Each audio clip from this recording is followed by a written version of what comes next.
they promised to bring jobs back to Americans. Instead, they created the greatest labor catastrophe in modern history. In just 90 days, a workforce vanished overnight, leaving behind a trail of economic devastation that no one saw coming. This is the story of how America's most aggressive immigration crackdown didn't just remove people. It removed the very foundation of entire industries, turning the American dream into an American nightmare for millions of citizens who thought they were being protected. The morning of March 15, 2025, Frank Martinez stood in front of his half-built suburban development in Austin, Texas, staring at what used to be his life's work. The concrete mixer sat silent. The scaffolding stood empty like the skeleton of a dead giant. 3 months earlier, this construction site buzzed with activity: framers, roofers, landscapers, all working in perfect synchronization to build homes for growing families. Today, it's a monument to miscalculation, one of thousands across America where progress stopped dead in its tracks. Frank isn't an immigrant. He's a third-generation Texan whose grandfather built houses after World War II, whose father expanded the family business through the oil boom years, and who thought he was passing down a legacy to his own son. But Frank's business, like 80% of construction projects nationwide, relied on a workforce that disappeared faster than morning dew in the desert sun. The numbers are staggering. Over 2.3 million construction workers, farm laborers, restaurant staff, and service workers swept up in the most aggressive deportation campaign in American history, leaving behind economic carnage that reaches into every corner of American life. The irony cuts deeper than a chainsaw through timber. The very Americans who cheered loudest for this crackdown are now the ones bleeding money as their construction projects sit unfinished, their restaurant tabs double overnight, and their grocery bills skyrocket like rockets headed for Mars. Frank's story isn't unique. It's being repeated in every state, every city, every town where the promise of America First collided with the brutal reality of economic interdependence. But this isn't just about Frank, or even about construction. This is about Sarah Chun, a third-generation farm owner in California's Central Valley, watching 300 acres of strawberries rot in the fields because there's literally no one to pick them. The fruit that Americans refuse to harvest for $15 an hour is now decomposing into expensive compost, while grocery stores charge $8 for a container that used to cost $3. Sarah's grandfather survived the Great Depression. Her father built the farm into a multi-million-dollar operation, and now she's staring at bankruptcy because the workforce that made America's agricultural abundance possible evaporated in a political promise. Walk through any major city today, and you'll see the ghost economy emerging. Restaurants that once served hundreds now operate with skeleton crews, if they operate at all. Maria's Authentic Kitchen in Chicago, a family business that employed 23 people and served the community for 15 years. Starting right here and right now, because this moment is your moment, it belongs to you. Or wash the endless stream of dishes that people left behind. The owner, John Clausen, it belongs to everyone gathered here today and everyone watching all across America. Family home. The ripple effects spread like cracks in a windshield hit by a stone. Construction projects halted means contractors can't pay suppliers. Suppliers can't pay manufacturers. Manufacturers lay off American workers who had nothing to do with immigration, but everything to do with an economy built on interconnected relationships. The domino effect has turned into an avalanche, burying American dreams under the weight of unintended consequences. Home prices, instead of becoming more affordable as promised, have actually increased because new construction ground to a halt. The housing shortage that was already squeezing middle-class families has become a crisis that's pushing homeownership out of reach for an entire generation. Young Americans who thought deportations would improve their job prospects now find themselves competing for a shrinking pool of available housing while watching their parents' construction businesses collapse. In the agricultural heartland, the devastation runs even deeper. It's not just strawberries and lettuce rotting in California fields. In Georgia, peach orchards that have fed America for generations now stand heavy with unpicked fruit that will never reach a table. In Florida, citrus groves that survived hurricanes, droughts, and disease are being abandoned because the hands that made the harvest possible are gone. The food that stocks American supermarkets increasingly comes from Mexico, Canada, and South America, while American farmland lies fallow, not from drought or disease, but from a policy that confused patriotism with economics. The psychological toll cuts as deep as the financial devastation. Frank Martinez hasn't slept through the night in 2 months. He lies awake calculating and recalculating, trying to find a way to save the business his grandfather started with a hammer, a saw, and an unshakable belief in American opportunity. His son, who was supposed to take over the company, has started looking for work in accounting, abandoning a family tradition because the math no longer adds up. 3 generations of American entrepreneurship wiped out not by foreign competition or economic recession, but by a domestic policy that promised prosperity and delivered poverty. While America bleeds jobs and dreams, our competitors are laughing all the way to the bank. Canada announced its largest immigration expansion in history just weeks after the mass deportations began, specifically targeting skilled workers and entrepreneurs fleeing the chaos down south. Prime Minister's office reported a 400% increase in applications from American business owners seeking to relocate their operations north of the border.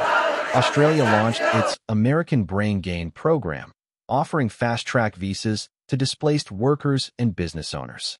Mexico, the very country targeted by these policies, is experiencing an economic boom as American agricultural contracts shift south and manufacturing facilities relocate to take advantage of the workforce that America threw away.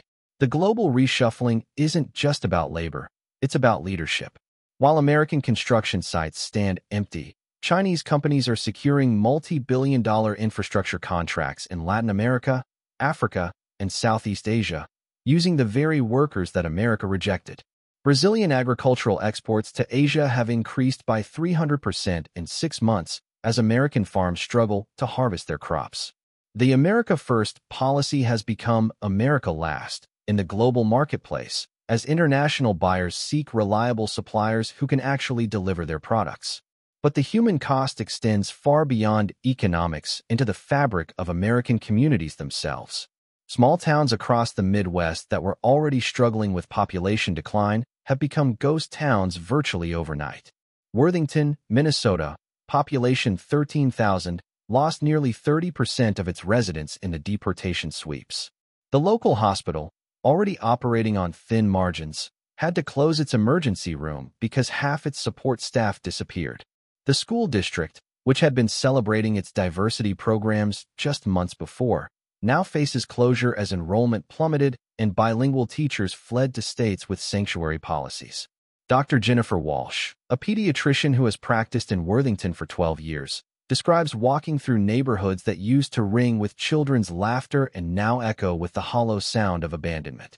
Houses stand empty with "for sale" signs that never seem to attract buyers. The community center where multicultural festivals once brought the town together now hosts bankruptcy counseling sessions and job retraining programs for Americans who lost their livelihoods when the local economy collapsed. The service industry devastation reaches into every corner of daily life that Americans took for granted. In Las Vegas, hotels that once boasted 24-hour room service now struggle to clean rooms between guests. The hospitality industry, built on invisible workers who made luxury experiences possible, has crumbled like a house of cards in a desert windstorm. Casino floors that never closed now operate with reduced hours. Wedding venues that once hosted 3 celebrations simultaneously now can barely manage 1. The city that never sleeps has developed chronic insomnia, tossing and turning through economic nightmares that materialized from political dreams. Home care for elderly Americans has become a crisis within a crisis. Nursing homes that relied on dedicated immigrant workers now warehouse seniors in understaffed facilities where basic dignity becomes a luxury. Adult children who moved away for careers find themselves forced to choose between their jobs and caring for aging parents, because the professional caregivers who made dual responsibilities possible have vanished. The sandwich generation is being crushed between caring for children and parents simultaneously, with no support system to ease the burden. The healthcare system itself teeters on the edge of collapse in regions heavily dependent on immigrant workers. Rural hospitals that already struggled with staffing shortages now face complete shutdown as custodial staff, food service workers, and support personnel disappeared overnight. Emergency rooms in agricultural areas report longer wait times and reduced services, just as work-related injuries increase among the inexperienced American workers attempting to fill gaps in dangerous industries they've never worked before. Construction accidents have skyrocketed 250% as desperate contractors hire untrained American workers for specialized jobs that require years of experience. Frank Martinez, the Texas contractor we met earlier, describes watching American workers quit after single days on roofing crews, unable to handle the physical demands and technical skills that immigrant workers mastered through years of practice. The Americans who demanded these jobs discovered that wanting work and being able to perform it are entirely different challenges. The result is a construction industry that moves slower, costs more, and produces lower quality results while becoming significantly more dangerous for everyone involved. The political promises of lower prices and abundant opportunities have transformed into economic quicksand that's swallowing entire communities. Grocery bills that were supposed to decrease have instead increased by an average of 40% nationwide as domestic food production plummeted and imports became necessary to prevent shortages. The American families who cheered loudest for deportations now spend their evenings clipping coupons and searching for discount groceries, watching their purchasing power evaporate like steam from a broken radiator. Meanwhile, the families torn apart by these policies weren't just statistics. They were integrated members of communities, customers of local businesses, parents of American-born children who are now citizens without support systems. American children sit in classrooms wondering why their friends disappeared, why their favorite restaurant closed, why their neighborhoods feel empty and sad.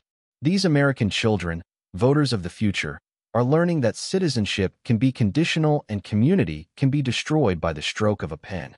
The bitter irony reaches its peak in the agricultural heartland, where farmers who voted for these policies now face a choice between bankruptcy and hypocrisy.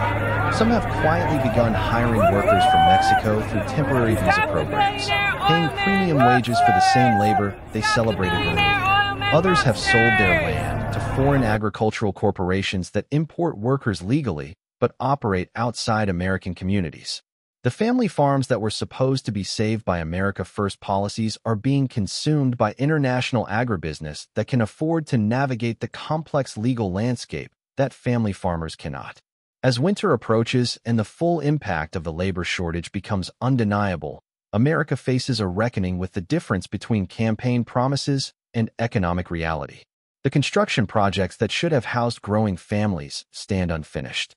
The farms that should have fed the nation lie partially harvested. The restaurants that should have served communities stand empty. The care facilities that should have supported aging Americans operate with skeleton crews. This isn't just economic policy. It's a fundamental transformation of American society, and the transformation is happening in reverse, moving backward toward isolation, scarcity, and decline rather than forward toward prosperity and growth. The question that haunts every abandoned construction site, every rotting field, every closed restaurant is simple. Was this really what America wanted, or just what America thought it wanted before discovering the true cost of getting it?